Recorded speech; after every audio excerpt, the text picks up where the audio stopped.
Vanilla gift card on iPad. In this video, you are going to learn how to put vanilla gift card on iPad. So let's get started. First, you need to ensure you have the latest iOS version. Make sure your iPhone is running the latest iOS version. You can check for updates in the Settings app under Journal and then Software Update. After that, open the App Store.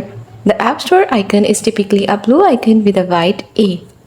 Then the next step is tap on your profile picture in the upper right corner of the App Store. You should see your profile pictures or initials. Tap on it to access your account.